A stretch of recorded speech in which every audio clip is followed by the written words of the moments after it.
I recently attended my first ICF Converge in San Diego, California, and it was a wonderful experience. I got to meet people whom I've previously only met online. I met some new people who have actually watched some of my YouTube videos, which was awesome. And I attended so many great educational sessions designed for coaches. And when I say coaches, I mean coaches. There were attendees from 50 different countries around the world. It was fantastic. In this video, I want to share with you 3 key takeaways that are going to help me in my coaching, and by watching this video, might help you too. The first is based on a session that was led by Hae-Sun Moon. She is an author, an educator, and a communication scientist. She recently released a book for coaches called Coaching A to Z, and I had to pick it up because her session was so good.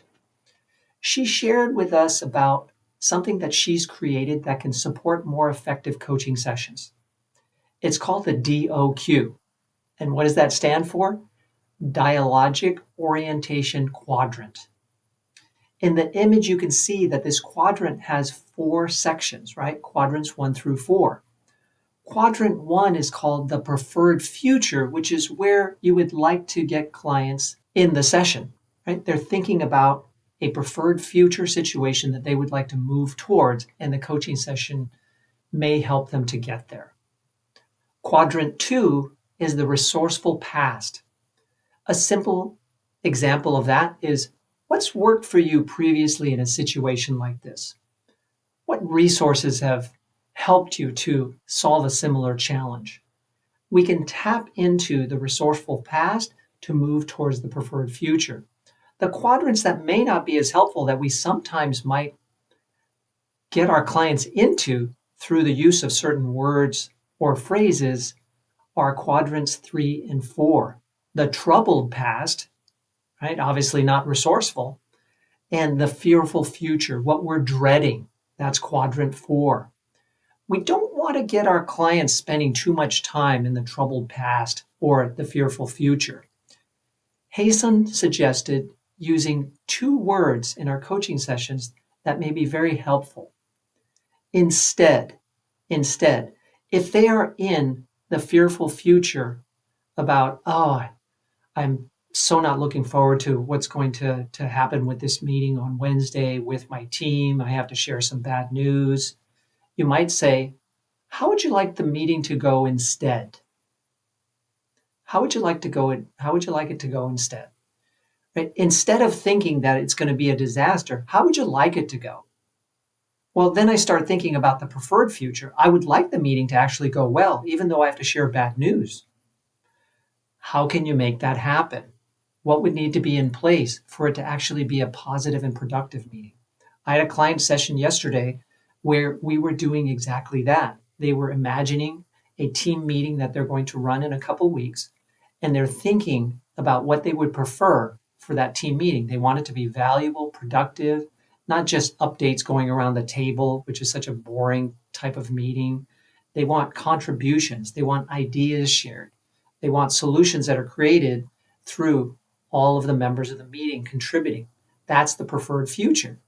And I could see that my client was getting enthusiastic about this conversation because that's where we want to be in the preferred future. Another word that you can use is suppose. Suppose that you had unlimited resources. What would you do then? Suppose that you couldn't fail. Suppose that you had the unqualified support of your leadership. What would you do? Suppose helps them to imagine a better state and how to then make that possible, right?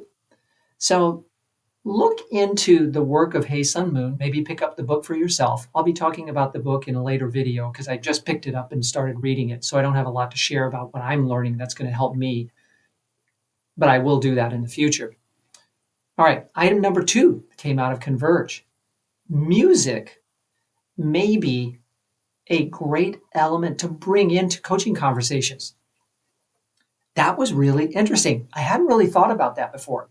What's true for me is that I love music. I listen to music regularly, and I prefer actually listening to music over watching television.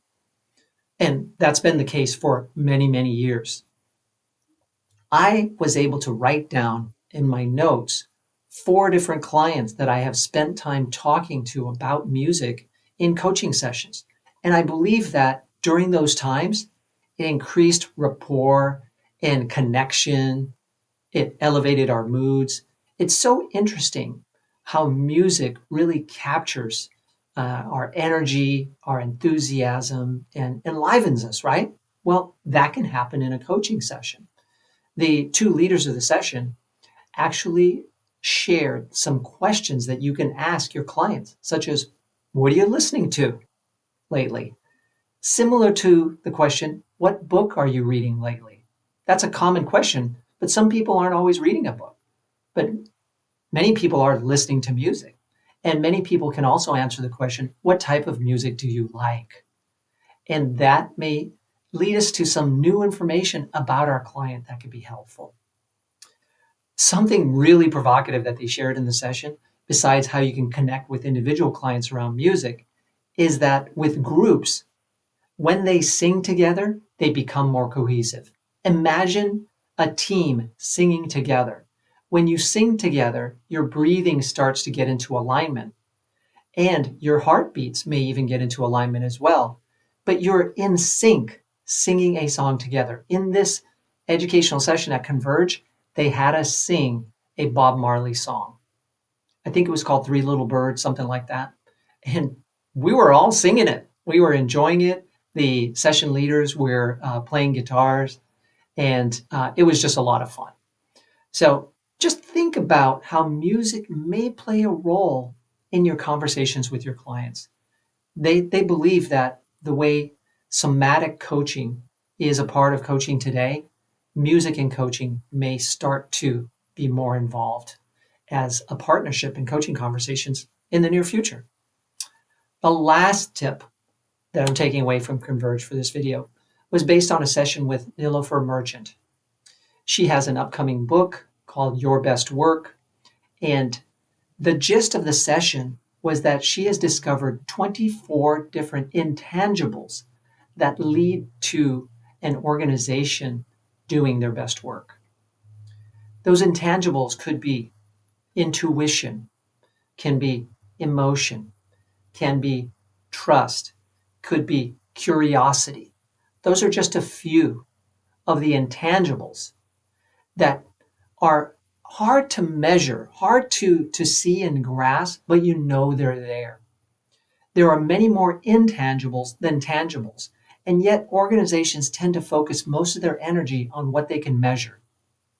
There are books around measurement and how important it is. Well, Nilofer's book is going to be focused on what's intangible and how important that is. And how does this relate to coaching? Oftentimes in coaching sessions, we're having conversations and we're talking about things that may be intangible. The feelings of our client. How are they starting to feel about their progress? When clients come to coaching sessions and they feel good about the progress they've made, some of that progress may be measurable through feedback from others, surveys, etc. But some of it is intangible. It's their level of enthusiasm for the day, right? Their level of engagement in work, their excitement that they're exuding to colleagues and team members. These intangibles are important, and they're important in coaching too. So while we do want to measure the impact of our coaching, let's not forget the intangibles and how important they are, not only to coaching, but to the ongoing growth and progress of an organization. So looking forward to learning more about that book when that comes out. I believe it's coming out early next year. So those are 3 of my takeaways from Converge. There's more, but I wanted to share just a few highlights that you could take away from this video and think about. And perhaps I'll be able to see you at the next Converge, because I would surely like to go again.